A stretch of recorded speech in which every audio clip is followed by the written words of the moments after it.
do the roll call really quick so we know who all we have joining us today. Let me just pull this up here.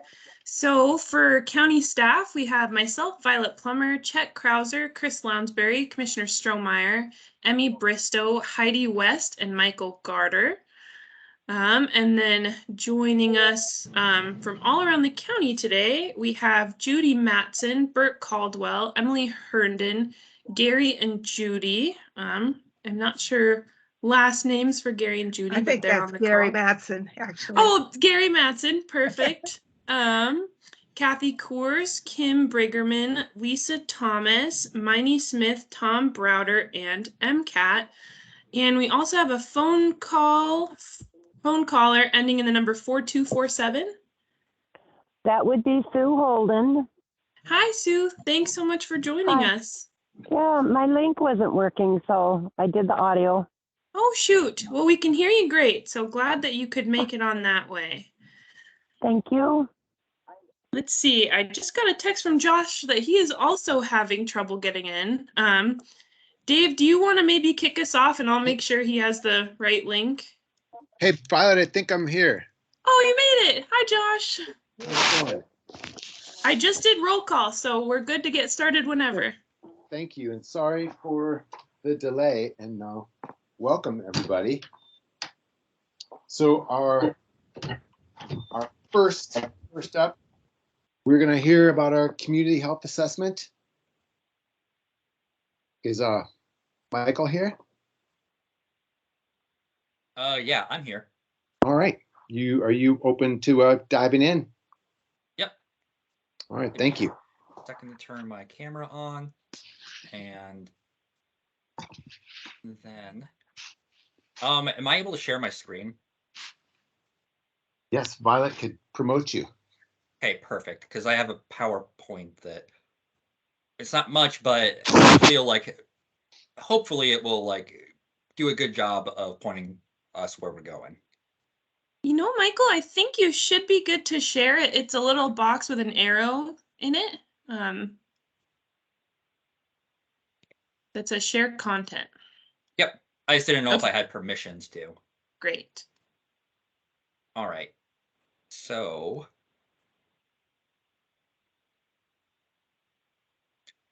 all right. Hello, everybody. I'm Michael Garter. I am the new accreditation and workforce development person with the Missoula City County Health Department.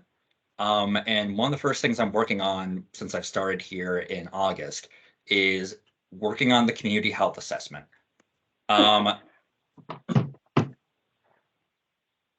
Because I know not everybody probably knows about the community health assessment. A lot of this is going to be trying to explain roughly what the community health assessment is, why it matters, where we're at in the process, and roughly what we're going to be doing next in the process. First off, though, we have to talk about accreditation. So the City County Health Department is one of the first accredited health departments in the country. It's not a mandatory requirement to be accredited in the health department like it is for a hospital if they're, say, applying for Medicaid, Medicare, or ability to receive Medicaid, Medicare funding. And before 2017, we were doing the community health assessment required by accreditation on a 3-year cycle, but we've switched it to a 5-year cycle so that we could better execute the different parts of the process, like the community health improvement plan, which we'll touch on a little bit later. But for what a community health assessment is, so in its very basic idea, it's a very broad look at the health of a community. We look at a lot of aggregate data like obesity statistics, age, number of people enrolled in Medicaid, Medicare, number of people below the poverty line, number of people experiencing homelessness.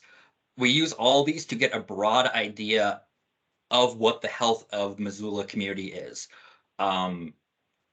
And as a part of that, and something we're really trying to do this year that hasn't been done before, is include in there a survey of the very broad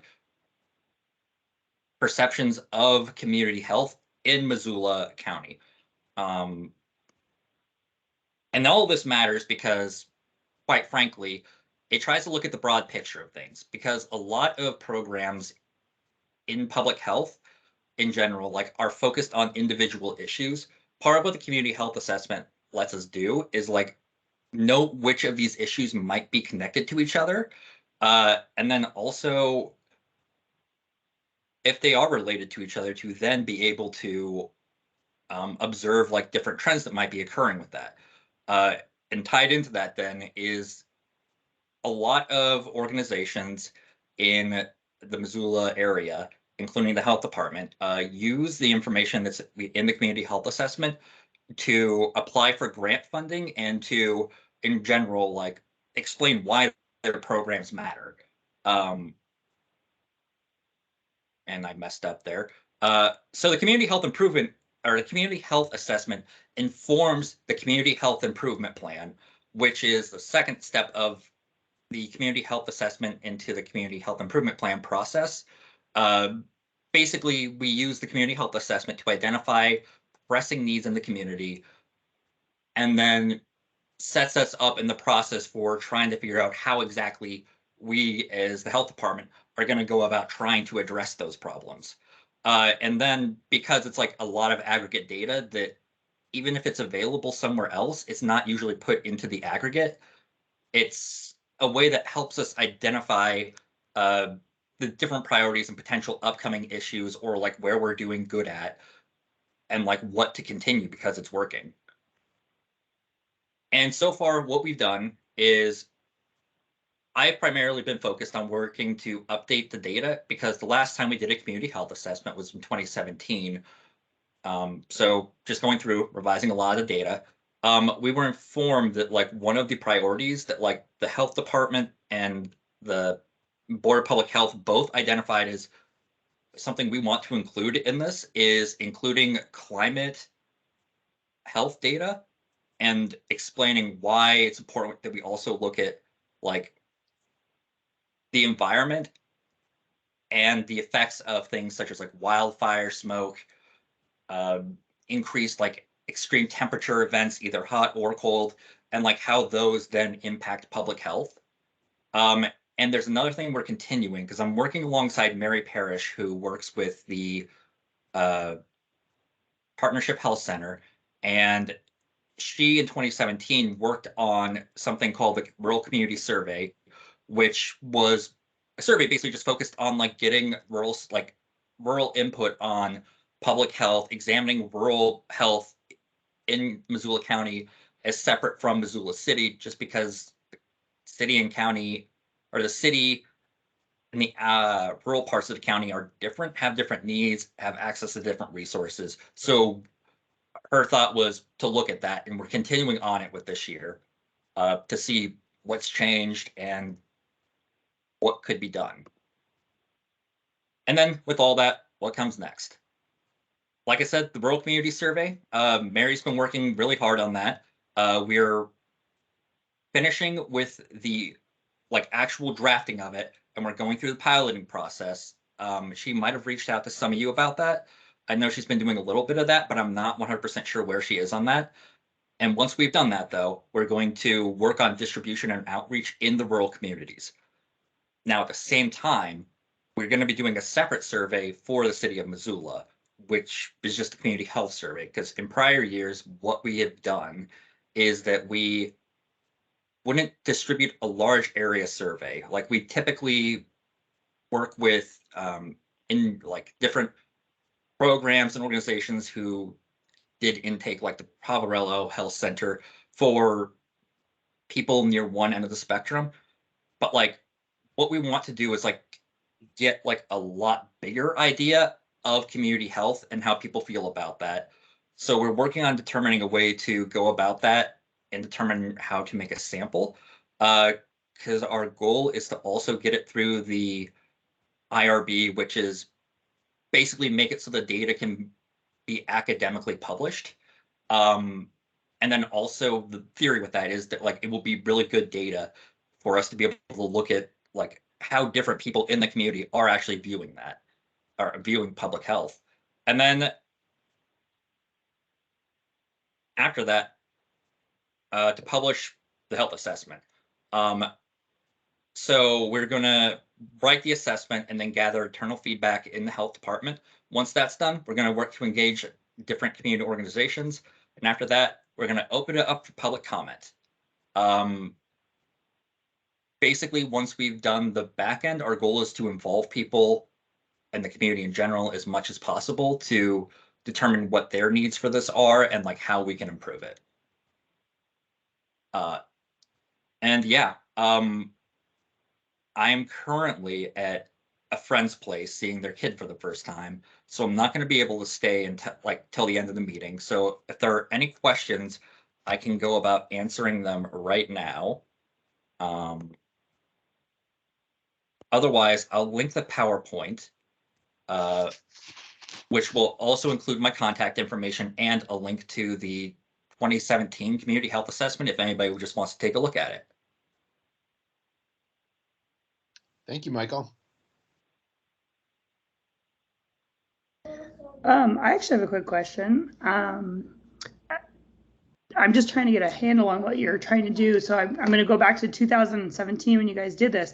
What did you get the 2017 that made changes in the policies, or how Missoula County functioned back then, and what kind of results did you get from that? Just out of curiosity, if you know that data or information. I don't know that data off the top of my head, and part of that issue with that is like, so 2017 we put out the health assessment, 2018 happens, we can start on the different processes, and then following that COVID happened, which threw literally everything off. Like, that makes sense. That's yeah. A valid answer. Yeah. Yeah, like one of the things I know that has gotten done from that is like there's been a big push to increase integration of different like referral programs. Like, let's say somebody is applying for WIC, to like be able to more easily refer them to other programs that might assist them, and to be able to track like what other programs they've been going into or applying for assistance from. And that was one of the things identified in the community health improvement plan, because generally speaking, like a lot of services are underutilized. And recently, like a lot of the people who were working on that like got pulled off for COVID incident command stuff. The position got filled recently, and there's been a lot of movement actually towards like the implementation and execution of Connect, which is a state of Montana program, which basically does that. It allows you to easily refer people to different organizations. It tracks like who they've been referred to, so that it's easier for people who are working with assistants to be able to actually go about tracking what people have tried, what they've tried to access, what there is even for them to access. I think that's like the big thing I remember though. Yeah, I think that's like the big thing I remember, because like just COVID threw so much of it off. That makes sense. It's like kind of like someone who utilizes SNAP might also utilize LEAP, and not knowing that there's two different programs that exist. Yep. They're just needing those assistances. Okay, cool. Thanks. Yep. And Lisa Thomas. So our goal is to have the assessment done this year. Hopefully, I couldn't tell you exactly when, because the survey process is taking a lot longer than we expected it to, but our goal is to have it done before like June 30th. In ideal world, we'll have it done like by the end of April. Okay, thank you. You're welcome.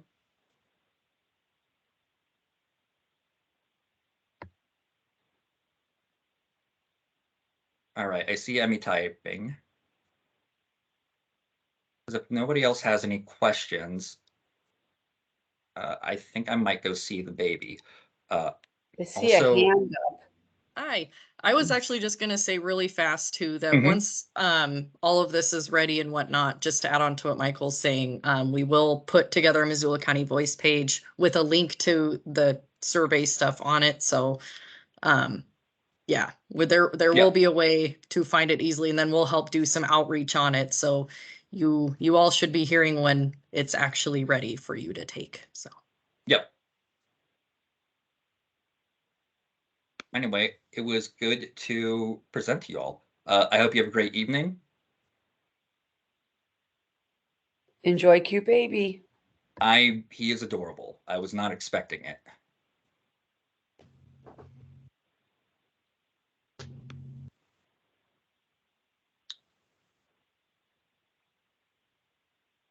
All right, next up is Judy Matson.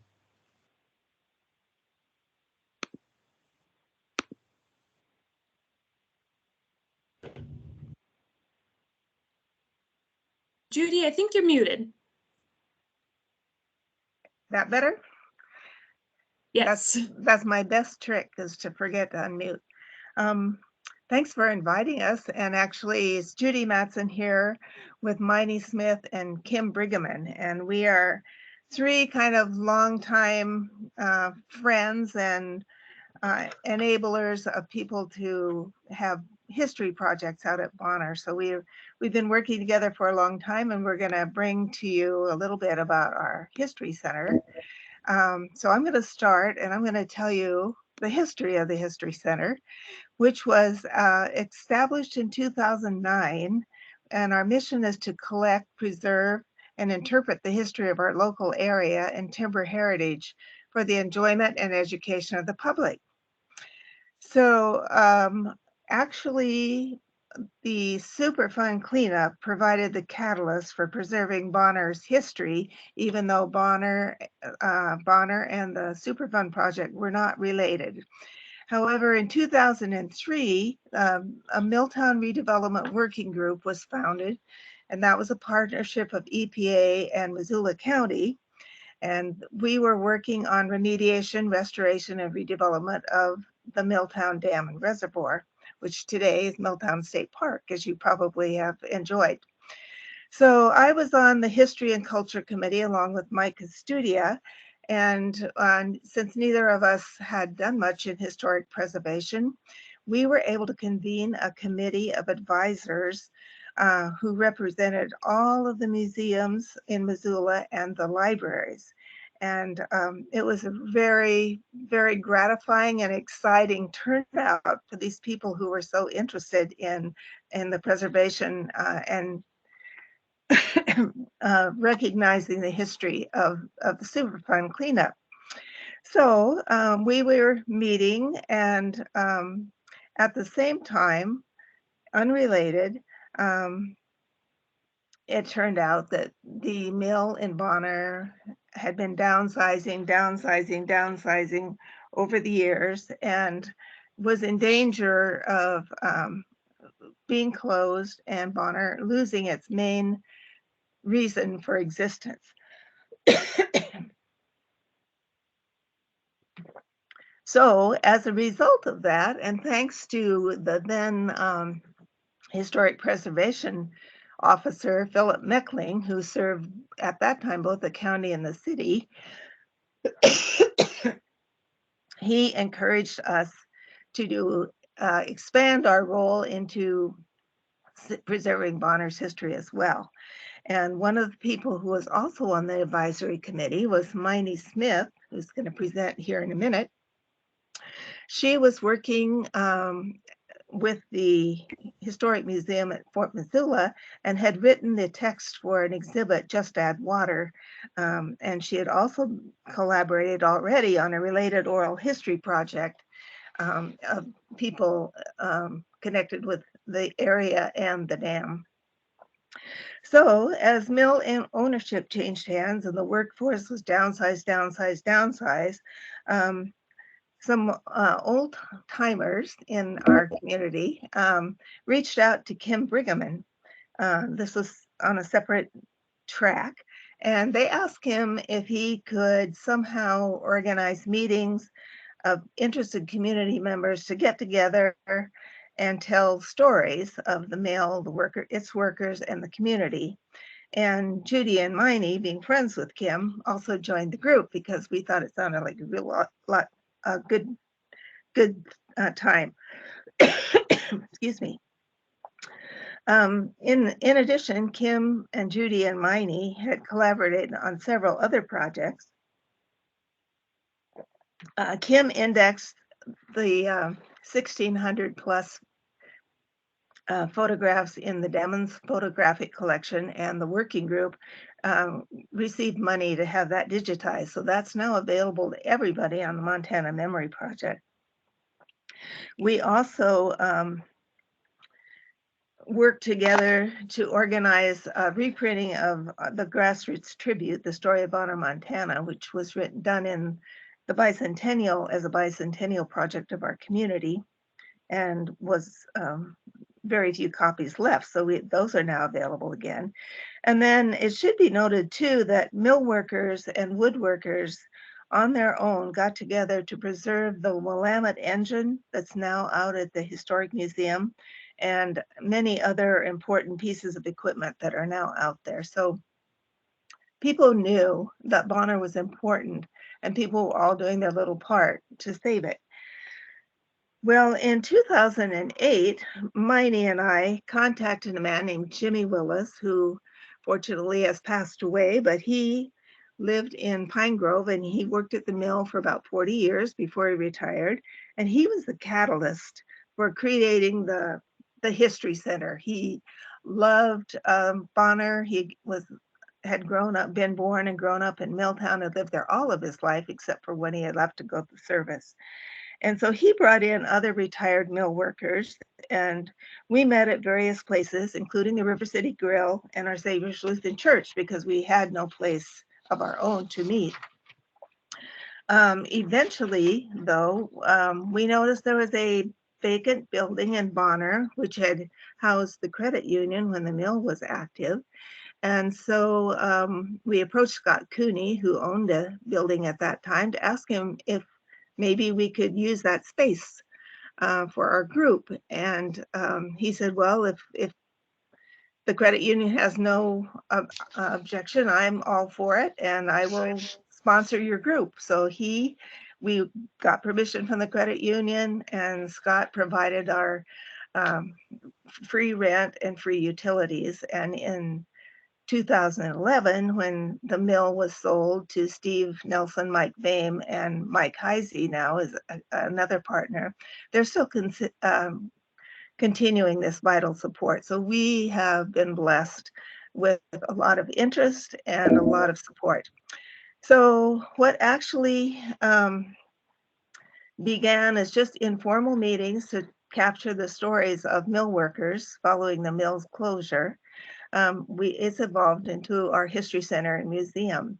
And one of our early goals, as I mentioned, was to capture the stories of the people who were going to be scattered far and wide with the closure of the mill, or had retired because they'd had long careers there.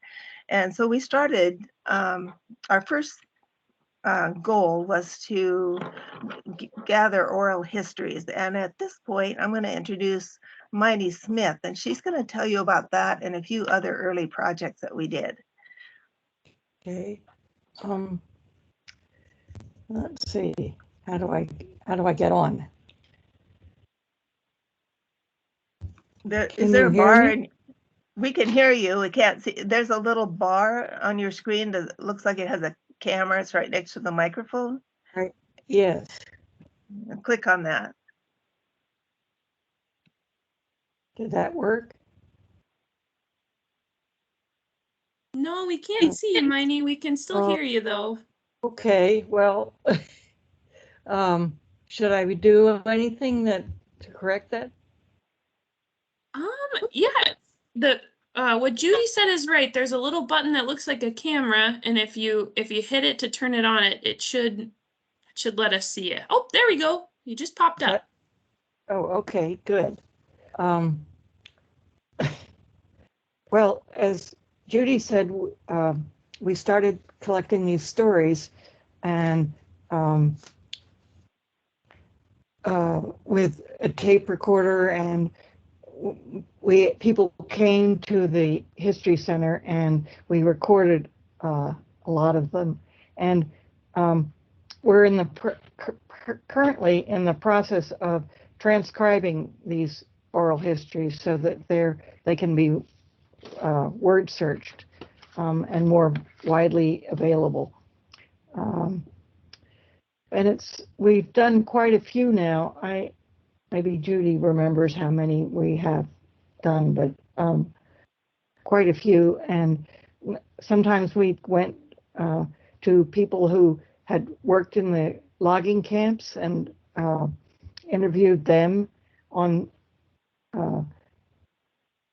site. And so it's been a fun process, but it'll be more useful when I mean, they're all available and you can listen to them, but we're in the process of getting them transcribed. We do a lot of, well, in January, February, and March of each year, except for the COVID years, we do 3 what we've called roundtables, and they started out being describing people who worked in the mill. They described the various jobs that they did and what they did. And then we've expanded it, and we've had one on smoke jumpers, and we've had one on Marshall Mountain and one on the fire station. And so it's been a variety of programs, and they run a couple of hours, and MCAT has been wonderful about recording them. And so they're all available on YouTube now. And again, we're in the process of transcribing them because they'll be more useful to everybody if they can be word searched. So we have 2 more this year.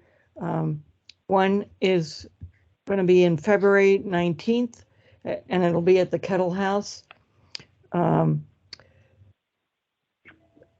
Leif Fredrickson, who teaches at the University of Montana, is going to discuss the social and political implications of the Mullen statues, which were made largely in 1916 and 1917, commemorating John Mullen and the construction of the Mullen Road in the 1850s. So that should be pretty interesting. He did a program last summer, which some of you may have attended, because some of the summer programs we do in conjunction with the Middletown State Park, and he did a program last summer on the Mullen Road statues. And we walked around the park, and he pointed out where they were, and because they're not all there nowadays, but and then we have one more program, which is going to be at St. Anne's Catholic Church on the 19th of March. And Bill Taylor, who's an authority, he and his wife Jen are authorities on railroads in Montana, particularly the Northern Pacific, which went through Bonner.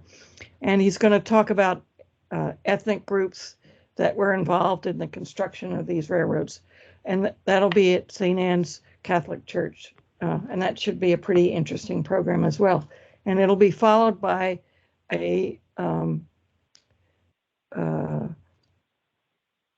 availability of Butte pasties, which we've done for several years in March, and it's been a popular program.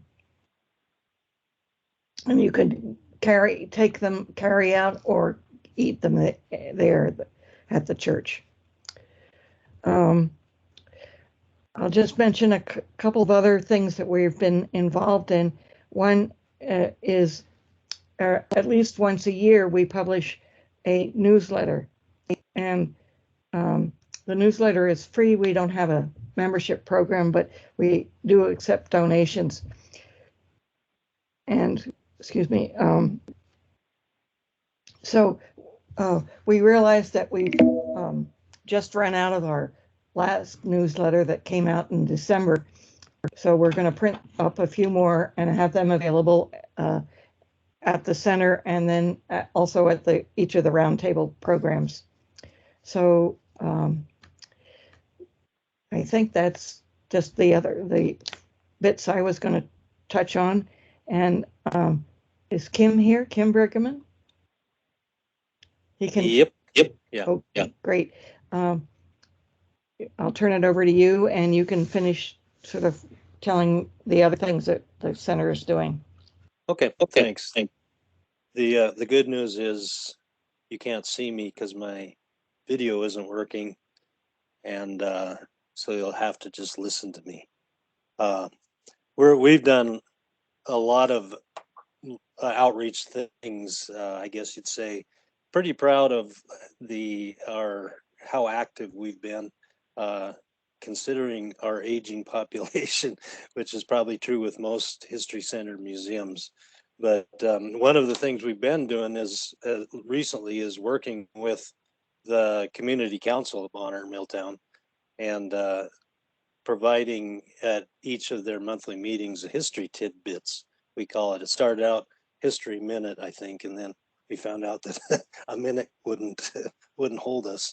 So we've been in those cases and these meetings, as Bert and Emily can tell you, have been on Zoom since we've started this, and we provide background on, in one case, on the Bonner Mill, to put what's going on there now into historical context as in preparation for our January roundtable when Steve Nelson was and 100 people attended his talk on what's the background of the mill and what's going on there now.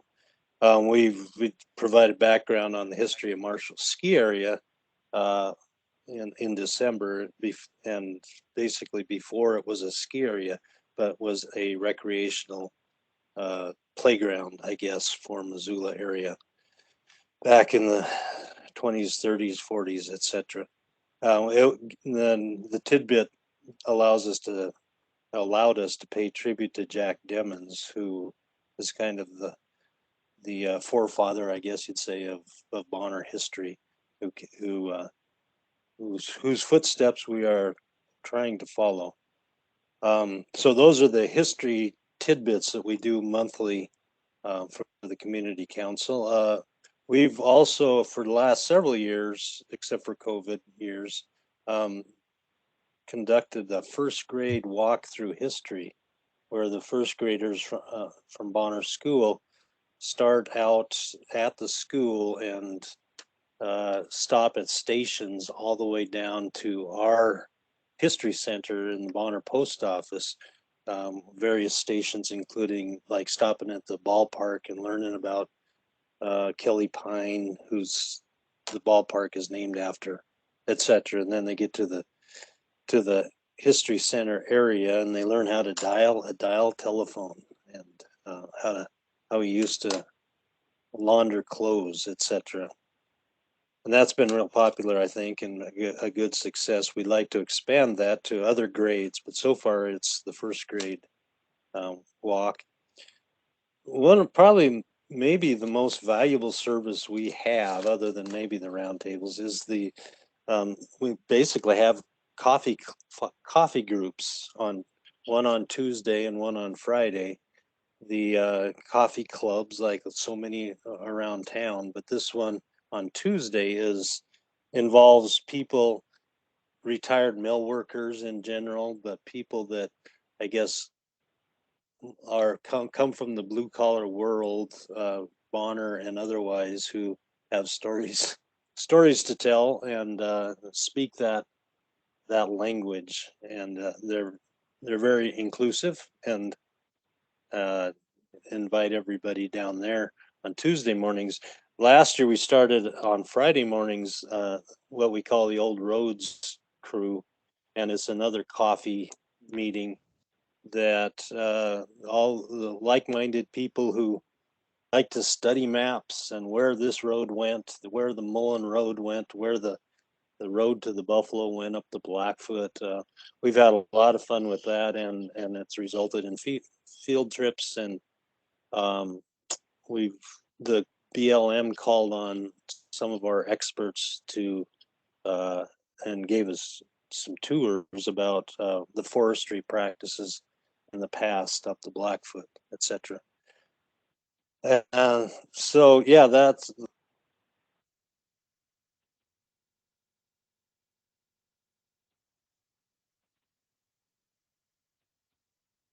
Oh, Kim, I think you're muted there.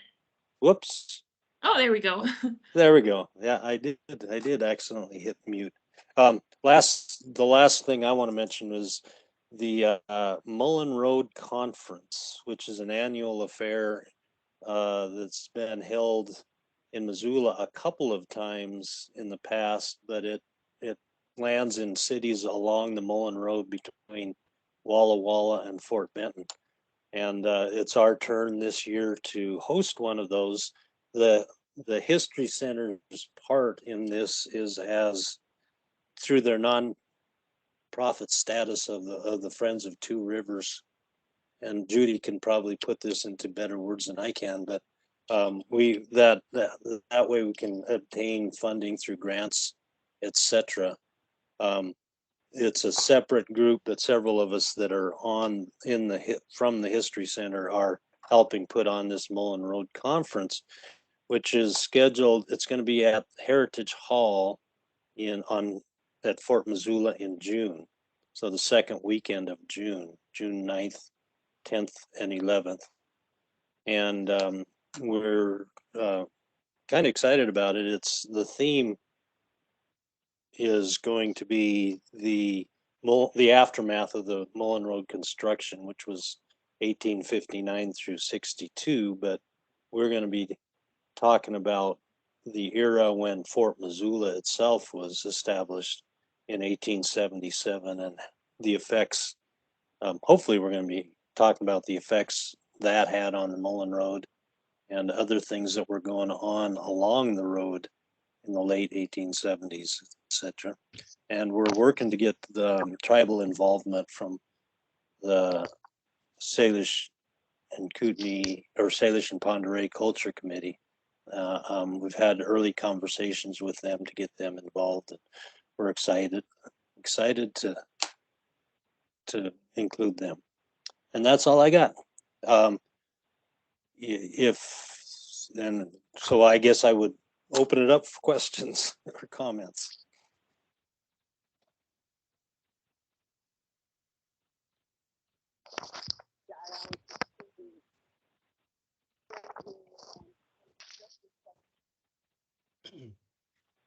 Hey everyone, this is Dave. I'll just jump in.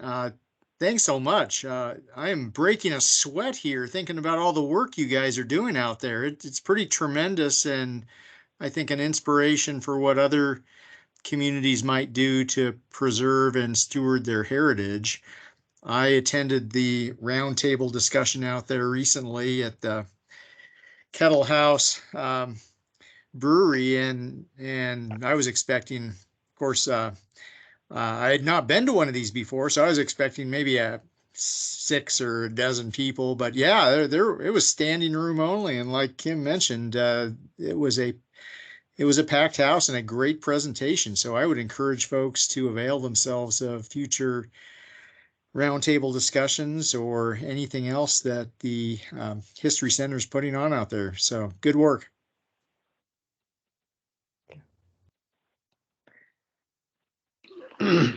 Well, I think that's us in a nutshell, unless there are other questions. Thanks again for inviting us. It's been a lot of fun. Judy, it looks like there was a question in the chat. Okay. Let's see. It's just I would love to know about photos of the Hughes Garden area from Lisa Thomas. Okay, that is a perfectly good segue into talking about our roundtables again. If you go to our website, which is bonnermilltownhistory.org. And on the top menu line, there's a roundtable item, and you can click on that, and that shows all the roundtables that are available that you can see.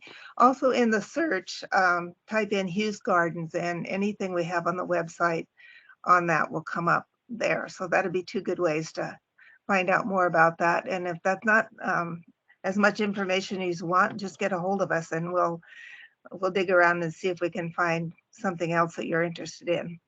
That sounds great. Thanks. And I see Violet put the put your website in the chat. Thank you. Oh, good. Thanks. Always been interested in those old gardens out there. They're fascinating. And Bonner itself had a large community garden. From what Kim helped me here with the dates. Well, I think it was a victory garden during World War I was the start of it. Yeah. And they went up through, ended about World War II era, I think, when that mill was expanding and they needed the garden for a log yard, unfortunately. Lisa, I would throw in, there's some really cool pictures of Hughes Gardens at the Riverside Nursing Home. Oh, okay. Just as you walk in the front door, several of them, because that's obviously that's where the Hughes Gardens were. And so yeah, those are fun to look at. All right, I'll type that in my notes. Thank you.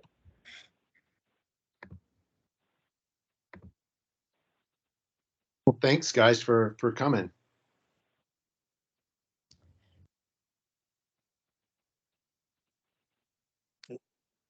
Thanks for inviting us, Dave. Yeah. Thanks for having us.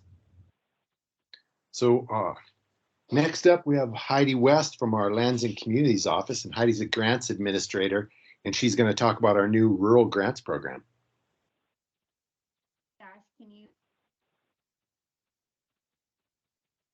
Heidi, you're a little quiet. I don't know if that's just me. I can't hear you too well. Yeah, I can't hear you either. I was worried about that. I've got my phone on standby.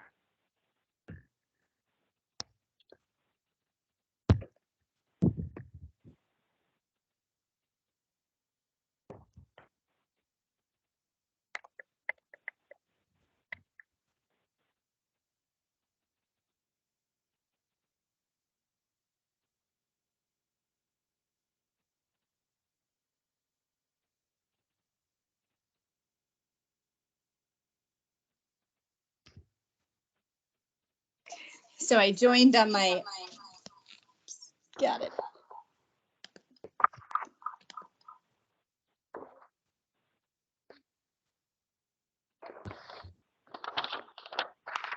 Can't hear you. I cannot hear you, Heidi. Sorry.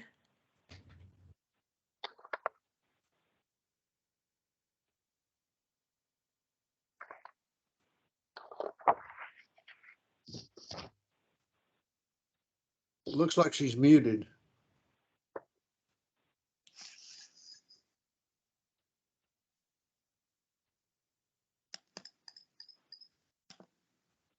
So I'm trying to join on my phone audio. Does that work? Now we can hear you. I can hear you now. Yeah. Perfect. All right. So I am so I can also share a PowerPoint presentation. Thanks for the introduction, Josh. I am a grants administrator over in the Community Lands Office of Lands and Communities. So I will go ahead and share a PowerPoint just to run through this new program.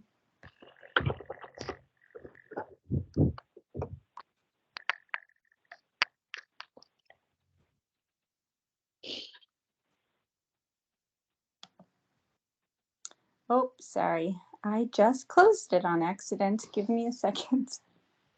So I am here to introduce a new grants program, the Rural Grants Program that was funded this year by the commissioners. And give me just a second so I can find my file again.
All right, can you see my screen?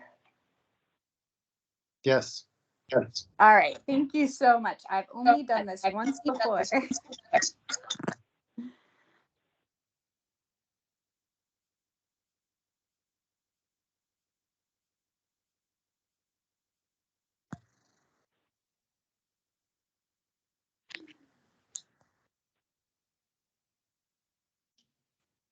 Oh, Heidi, I think you're muted again. Sorry.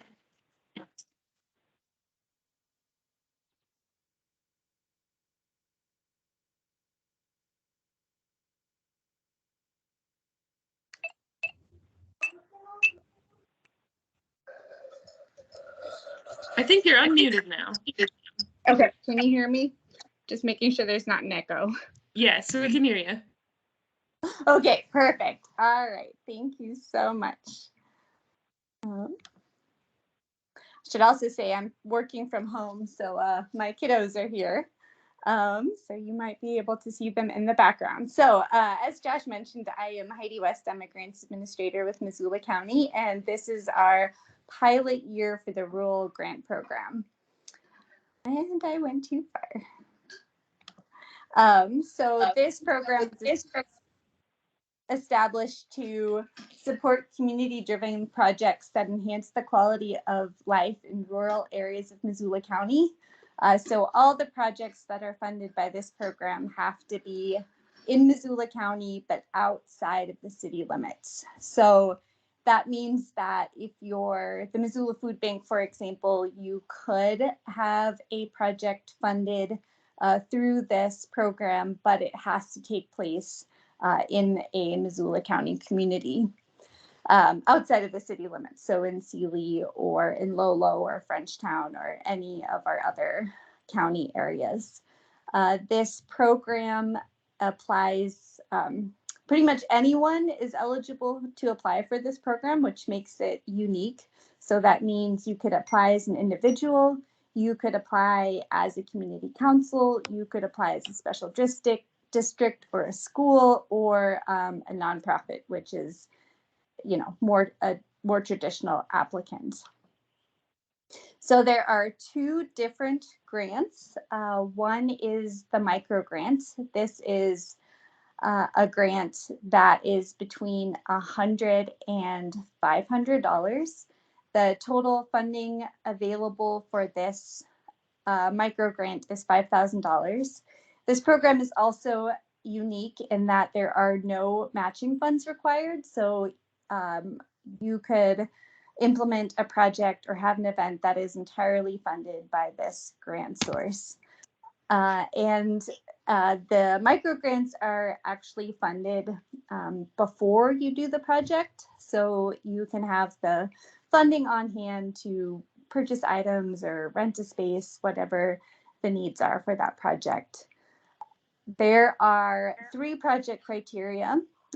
So you need to demonstrate that there's community need and that your local community will benefit, and also that you have support from at least 2 other people or entities for this micro grant. And this is our pilot year, so it's our first time to offer this funding. So it opened on January 9th and it closes on Tuesday, February 28th. And hopefully we will still have some funding left over for the micro grants, because these will actually continue until we run out of money. The applications will be due every day at the end, the last day of the month. And we hope that these projects also, that people receive their funding quickly and that the projects can happen quickly. So hopefully those projects could get wrapped up within 90 days of getting an award letter. And we would ask that people provide us the final report and send us pictures, and so we can share what cool things are going to happen with this money. So there's a second larger grant, which is the impact grant. So this one picks up where the other one left off at $501 and can go up to $4,000. So the total amount available for this particular grant is $20,000. So we could have up to 5 grants if everybody asks for the maximum amount, but I imagine that we'll see a variety of different projects, and there's no guarantee that every project would get fully funded. Again, there's no matching funds required, and this particular grant is provided on a reimbursement basis, so someone would have to expend some funds first and then be reimbursed. But if this is a barrier to applying, please do reach out and we'll figure out a way that we can help and maybe move the project forward anyway. There is an added project criteria for this particular grant, the higher grants, which is that we would like to know what you think the project impact is, more of the long-term, the ripple effect of the project that you're implementing. So this one also is open and in its pilot year. And this one, there's only one opportunity, so now, and that application closes on Tuesday, February the 28th as well. And these projects, since they're likely to be larger, you have until the end of the year to finish them and report on them, and we'll just check in halfway through to make sure everything's on track and going to plan. So the important thing is how to apply for these funds. So the easiest thing to do is to go to the Missoula County website. The link that is in the PowerPoint is will land you directly on that site, and you can look at the notice of funding availability, which gives you the details of what's eligible, what the different grants are, and you can also preview all of the application questions. Once you have looked at those and you think your project is eligible, go ahead and set up an account in the new Missoula County Grant Portal and start an application. And if you have any questions before that, give me a call. And all along the way, please give us feedback. This is both a new grant program and our first time to use this grant portal. And so if there's ways we can make it more user-friendly, let us know. And so I am available for any questions. And I also just want to underline how flexible this funding source is. So I think there are lots and lots of different ways that this funding could be used. It could be anything from cooking workshops to building garden beds for community gardens, or maybe batting for a quilting club that makes quilts that go to first responders that, use them when people are in crisis, to maybe traffic calming projects or public art. Really, I'm excited to see what ideas we will see as we're moving through this process. So I'll go ahead and quit sharing my screen so that you can see me. All right, does anybody have any questions?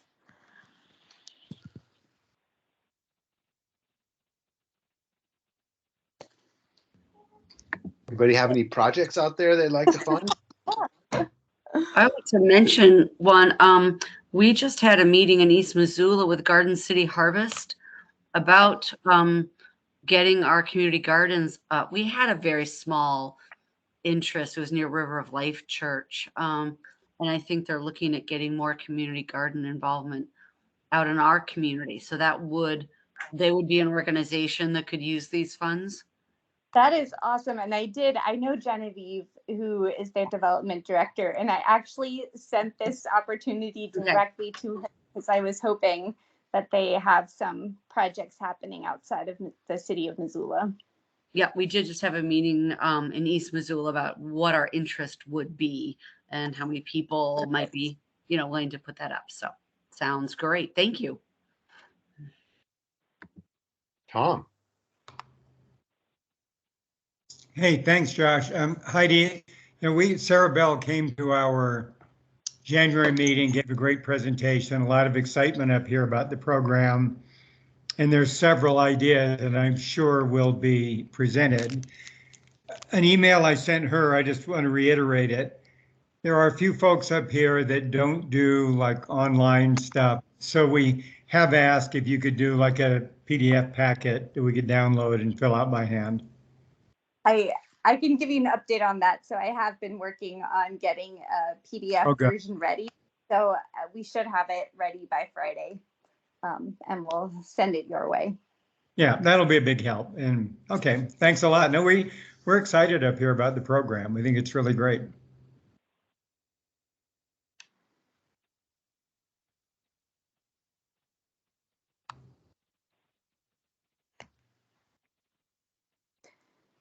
And I think, well, if nobody has any other questions, I know that I sent both a one-pager and a poster to, I think it was Violet, and I think she'll share it out after this meeting. So feel free to get a hold of me if you have any questions. Thanks for coming thanks, on, Heidi. I'll send that out with my follow-up email to everybody tomorrow. So thanks so much. Thank you. Hey, Violet, would you be up for rolling through our list of attendees and seeing if anybody has any comments, questions, non sequiturs, anything they'd like to share? Yeah, absolutely. We have, let's see, 1, 2, 3, 4, 5 councils representing on the call today. So I'll just go by council and we'll see if you guys have any updates from your neck of the woods in Missoula County or any questions for the commissioners. So we'll start with Bonner Milltown. We have both Bert Caldwell and Emily Herndon. I was not at our last meeting because I had some internet and cell phone troubles out where my work is. So I'll leave it to Bert if he is still online. Actually, no, Emily, I don't know if I still see Bert on. I think he might have dropped off here. Okay, he must have dropped off. Then I have no update from our neck of the woods. We're pretty quiet. Thank you. Awesome. Thanks, Emily. We'll go to East Missoula Community Council. We have Lisa Thomas and Sue Holden both on the line. Go ahead, Sue. Oh, thanks, Lisa. Good evening, everybody. I hope you're all getting ready for this cold spell again. We had a busy January meeting. We had Heidi, who did her rural grant presentation, which was very interesting to hear and again to learn about tonight. Thank you, Heidi. We had a couple of young gentlemen who had put in a special application request for a new business out in East Missoula called The Local. Pardon me. Since our community council meeting, it has been approved by the Board of Adjustment. So we'll be getting another marijuana dispensary at, I believe the address is 3790 Highway 200. It's going to be a smaller shop than what was anticipated by the rumor mill. So I was fortunate enough to work with Eric and Gabe on their adventure. And so excited to see how that's all going to work out. They've also indicated that at the end of the year, their first year open, they'll be donating a portion of their proceeds to organizations within our community. So that's an exciting bit of news. We also had I just drew a blank, Lisa. We had Nevin from Habitat for Humanity give a brief talk about what's going on out here. They just put the 2 new tiny homes on Clyde Street and the corner of Speedway. Those are progressing right along, and I bet those folks are going to be so happy to move back in. We had our first live meeting. We are now meeting in person at the East Missoula Fire Hall, and we're also online through Zoom right now. And I had hoped that MCAT the initial setup would be that they were going to video us live and it would be available on a TV channel for those that had MCAT, but that didn't work. So it's a recorded session now on their MCAT YouTube. We also have our meetings on YouTube under East Missoula Community Council that Janet so graciously put out there for us. Gosh, Lisa, do you have anything else to add? I think we're a newer community council now. We have a few new members on our board. So it's a new change, a new generation. So it's exciting. Oh, we also had Shane Stack, the walking guru on Public Works. Yes. He gave us an update on the Highway 200 corridor project a little bit and some of the other issues that have been ongoing out here that he's involved in. And so he's a great asset. So thank you, Missoula County, for having Shane Stack there in Public Works. Everybody says that. Oh my gosh, he's king in my book. Yeah, he does a great job. But we did have one situation come up that I'm working with a resident on, and in regards to getting a handicap parking designation spot for her in front of her home. And so I've been working with Shane and Eric from Public Works. And so Commissioner Strohmeyer and Slotnick, you might be getting something from us in regards to that, because it's the first time the question has ever been asked, and Eric was checking with legal and everything. So, but Shane is very well aware of the situation, and great. We're just trying to find a resolution for this lady. So it'll be great if we can get that done for her. But as I explained to her, because it is a new request, there's no actual policy on it right now with Missoula County, or I'm not even sure if there is one with the state of Montana when it comes to a county-owned road. So we're just working on it, but. Well, maybe we can bring this up with Shane. We're going to talk to him on Monday. Oh, okay. He'll know exactly what we're talking about, what you're talking about when you mention the handicap designated parking spot for this woman in front of her home. Apparently in the past, she's been using a cone, one of those orange cones, but then she got some new neighbors and they kept moving her cone. And so she had to park elsewhere, which was really hard for her being disabled. And, sadly, I don't think it's a very good neighborhood relationship, which is why she reached out to Eric last year. And then I found out about it on Facebook of all places and reached out to her. And so, yeah. Well, thanks for the heads up. I bet we can find a solution here. I agree with you, sir. And we all realize that with winter and how long it's going to take for the snow and ice to come off of the, like what we would call our side roads out here, she understands that nothing's going to be done right now. And I did tell her, it is something that would take time, and she's being very patient. So kudos to her. But yeah, that's something that you may come across, something more formal, I guess you could say, from me, but I'm sure Shane and Eric are going to find a solution that's best for everybody. So I have no doubts that is what's going to happen. No, I think in general for East Missoula, side streets not getting plowed. is kind of a typical thing I hear in my neighborhood. We're just not getting the attention, so it's hard.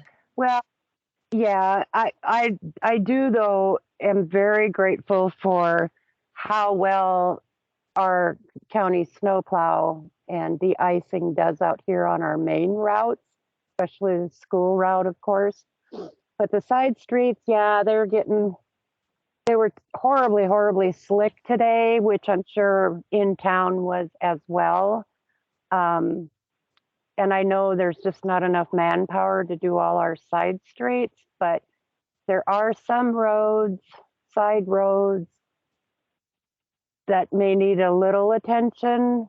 And I just don't know how to go about that right now. You know, you can call and let them know, but you're also right. This is an issue of a shortage of manpower and gear. And when there's a lot of snow, Yeah. we're going to do the bigger roads first. But call Public Works and let them know, and they can probably let you know what the timeline would be.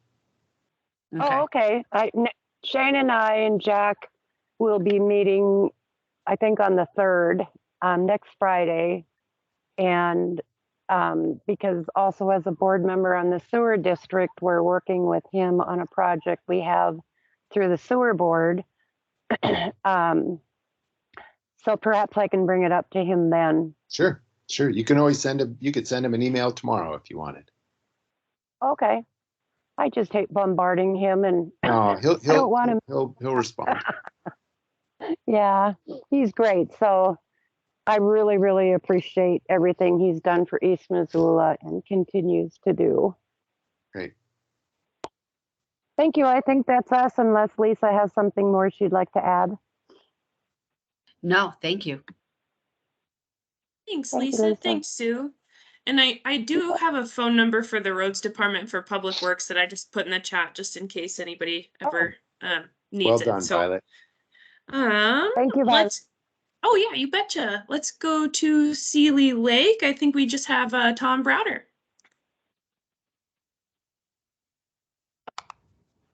That's right. That would be me. We had, as I mentioned earlier, at our January meeting, Sarah Bell gave a great overview of the new grant program. So we love that. Probably the other thing of interest to the commissioners is our project, well, our drive to get the RV dump at Clearwater Junction reopened.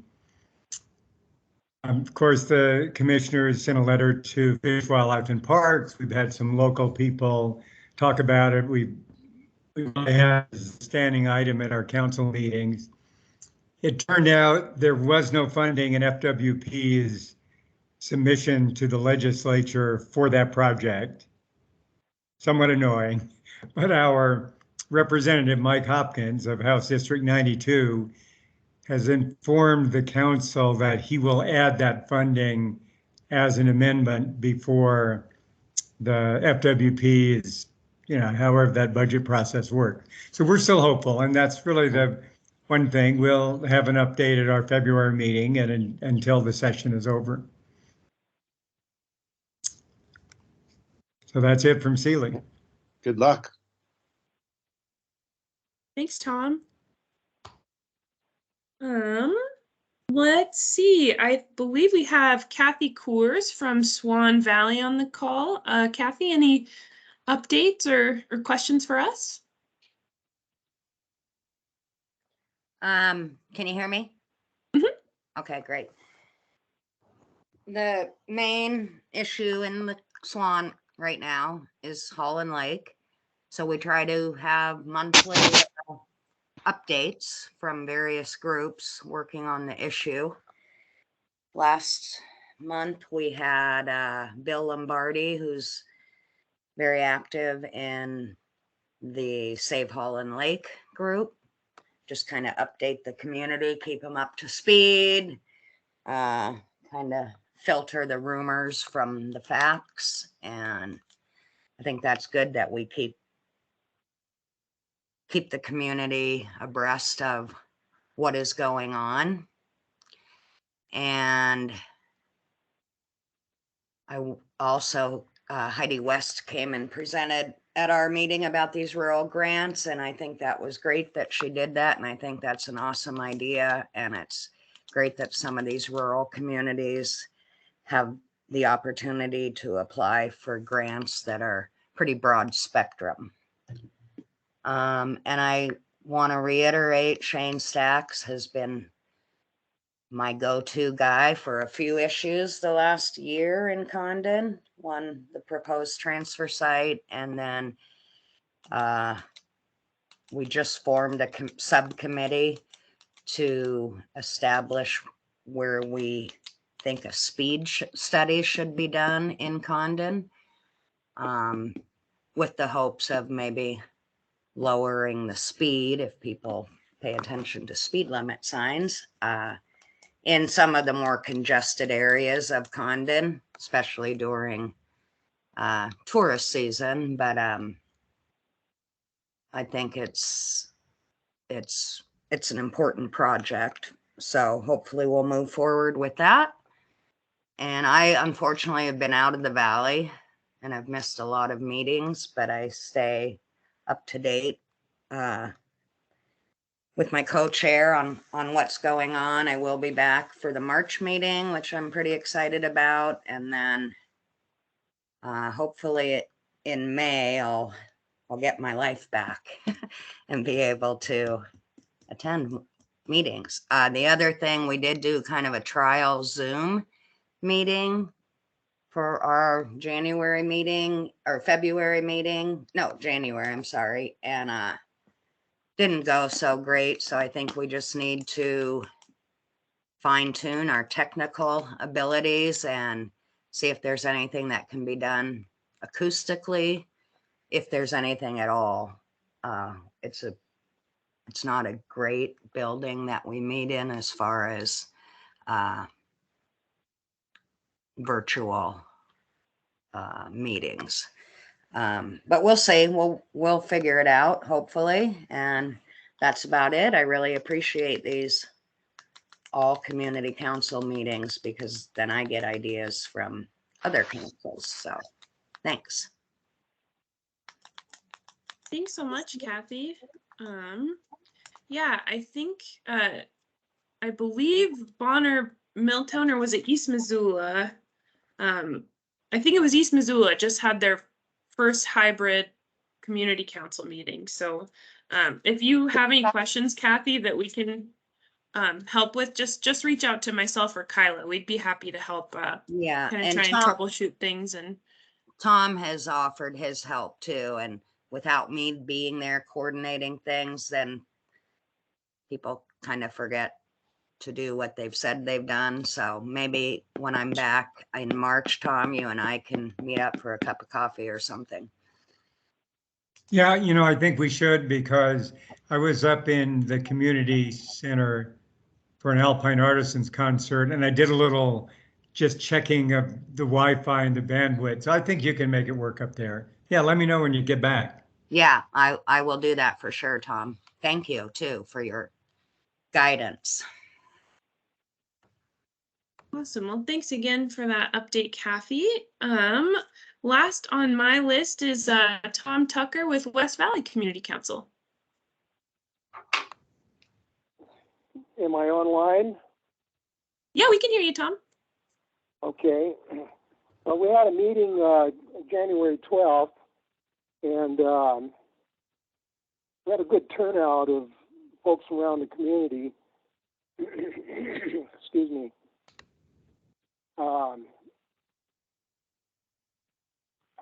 I forget her name now. I guess it's Heidi that came out and presented about the grants. So, yeah, Heidi West, she did a real good presentation and explained what was going on. So our next meeting is February 9th, and we're looking to see if we can get it over at the fire hall. This last meeting was at the Frenchtown Junior High School on the west side. So the meeting in February, Shane Stack is going to come out and we're going to talk about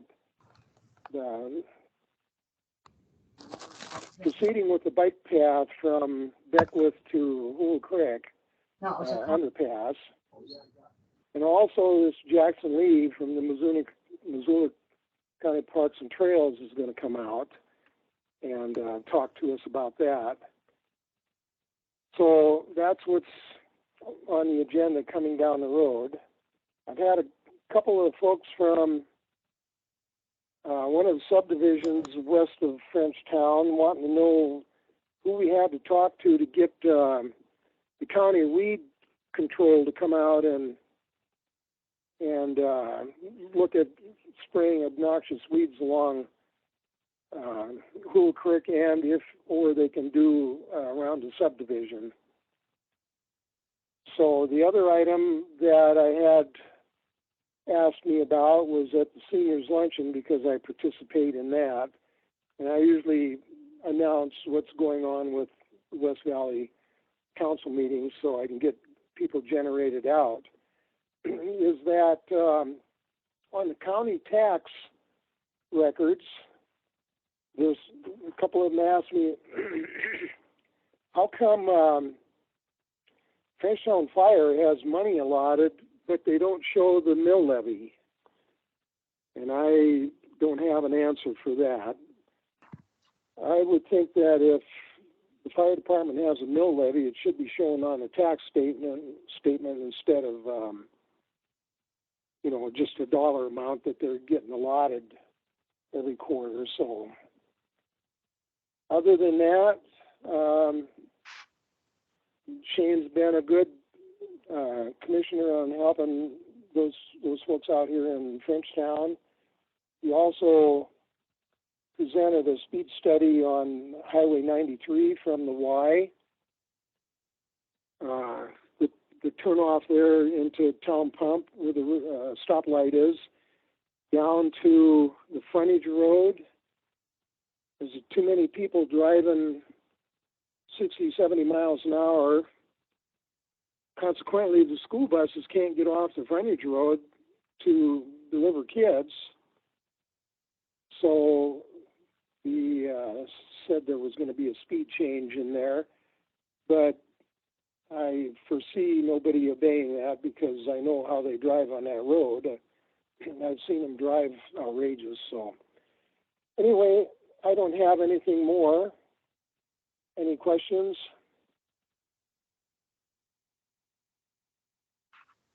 Thanks so much for that update, Tom. And we can ask that question about the tax bills and see what information we can get back for you on that. Is it that the fire department has money allotted, but it's not showing on tax bills? Am I understanding that?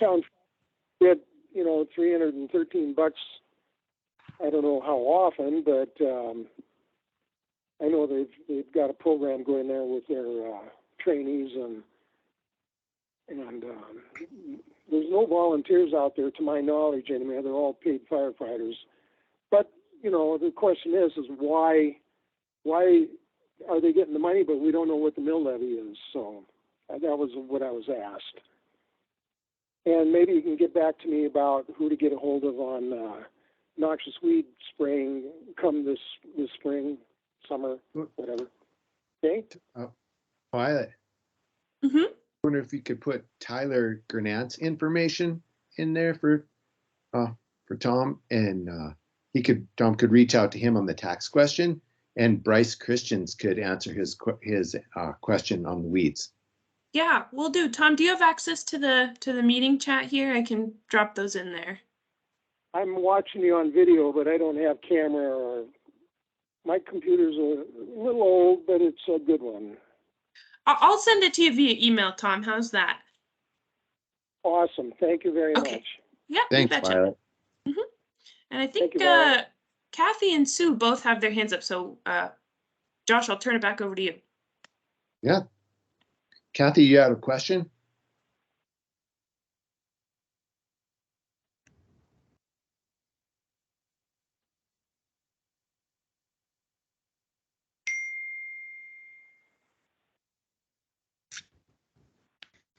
All right, Sue, do you have a question? Not a question. I just wanted to add that when he mentioned the speed limit, it brought to mind something that we are still working on. There's going to be a speed study done from the top of Brickyard Hill, hopefully all the way to Tamarack, I believe it is. Particularly because it's a residential area, and with the coming of the Shawron parking area, which was another topic that Shane went over at our community meeting, and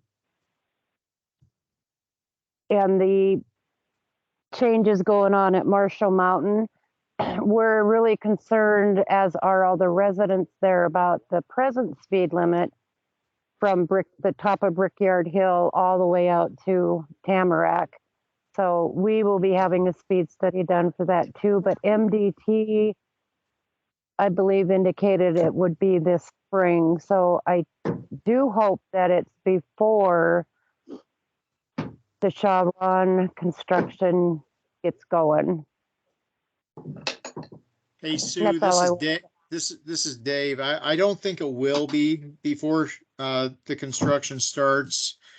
As folks may or may not know, with these sorts of requests for speed studies that are on MDT owned routes, which Highway 200 through East Missoula or the frontage road out in Frenchtown would fall into these categories. The way the process works is that Community Council, in the case at hand here in East Missoula, makes a request to the Board of County Commissioners. We then make a request to the Montana Department of Transportation, and then it gets into their queue as far as the list of speed studies that they need to do. What we've heard is that and maybe you've heard something different, Sue, but the last I heard, I thought it was yet to be determined when that speed study would actually occur, but I would be surprised if it happened any earlier than summer, for that matter, maybe even later. Good to know. Do I need to submit a formal request then to you? We did. No, we already did it. Oh, that's what I thought. Okay. Yeah, Okay. but just thinking into the future, if there, and this happens not infrequently, we've done this out in Bonner, Milltown area and other locations of Missoula County where a community council would ask us to make a request to MDT, and that's exactly what we did in this case. Oh, okay. Thank you. So do you have a anticipation start date for Shawron at this time, or? Hope it this spring. Okay. So the speed study then, the big concern is that residential area right there. I guess it would be on the bottom part of Brickyard Hill to the Shawron parking lot where it's going to be.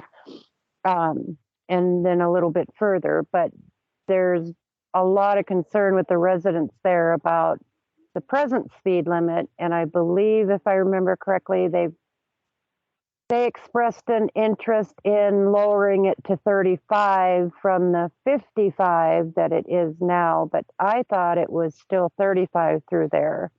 But so Sue, just to be clear, Dave and I went out there, and we absolutely share those concerns. This is not controversial. We'd like to see the speed limit changed as well. And as Dave pointed out, it's an MDT route, so we don't have authority. But what we can do is ask them to do a speed study. They'll get the data back, and then they'll change or not change the speed limit. So we are in process, and we're in agreement with you and the residents, and we did take action. And changing the speed study, just to make it a little bit more complicated, changing the speed limit after a speed study comes out is in the purview of the Montana Transportation Commission. So we've seen some cases where the Transportation Commission affirms whatever recommendation comes out from MDT based on the speed study. In other cases, because of extenuating circumstances, they might change the speed in a way that's different from those recommendations. So, And Sue, when that goes to the Transportation Committee, you all can send a letter to them and you may have the opportunity, I'm not sure, but the opportunity could exist for you to go in person and at that meeting and speak your mind to the Transportation Commission as well. Okay. Well, thank you so much for the clarification, Josh. I appreciate it. Yeah, And we Dave. want this to happen as well. Yep. Awesome. Thank you. I really appreciate your guys' support of East Missoula as well. You bet. Thanks. Hey, David, Josh. Thank you. Sue, this is Chet Krauser. I'm the Lands and Communities Officer. I joined Shane on your call last, and just to add a little more detail to a couple of those questions, the idea behind this speed study is, as Josh and Dave mentioned, intended to happen after the construction of the parking lot. And part of that is to make sure that any change in traffic patterns are accounted for when they do that speed study. And part of that hope is that that'll give us a better picture and hopefully maybe even have a chance at looking at some recommendations out of that study that would recommend lower speeds. So that will be the timing there. And then we have the project out, hoping to get some good bids currently. And then we'll look hopefully to an April start for construction, with hopefully having that wrapped up by the middle of June, looking ahead to having it available to the public for this summer. So they'll give you a couple closer dates on those questions you had. Oh, great. Thank you, Chet. Appreciate the information. That's all I had to add.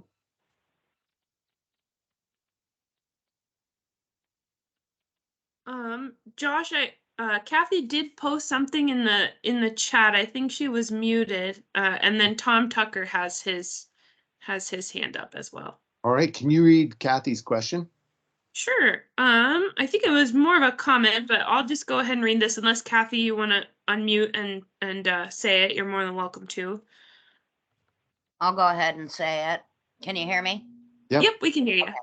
So Juanita came to our January meeting, and I want to thank her for that, as well as say that at least the Condon community really appreciates a commissioner presence once in a while. Great. I know we're difficult to get to, but it is noticed and very much appreciated. Great, good to know. We will come again. Oh boy. Thank you.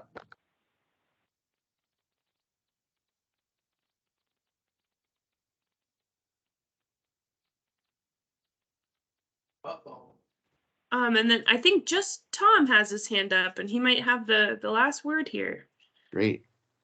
Okay, real quick, I failed to mention that we were already notified of the speed study done on 93 from the Y down to the frontage road.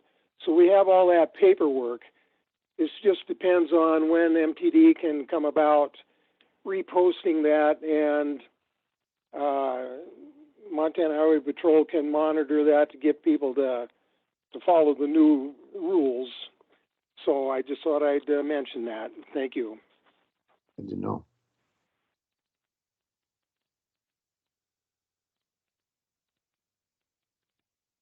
All right, Violet, do we have any other business? Not unless anybody has any last minute things before we all log off here. All right, well, thank you everybody for giving some of your evening over to this. It's super important to us to have the chance to connect with you. Thank you so much once again, and we'll see you next time. Thank you. Thanks. Thank you. Good night. Thank you. Good night. Thank you.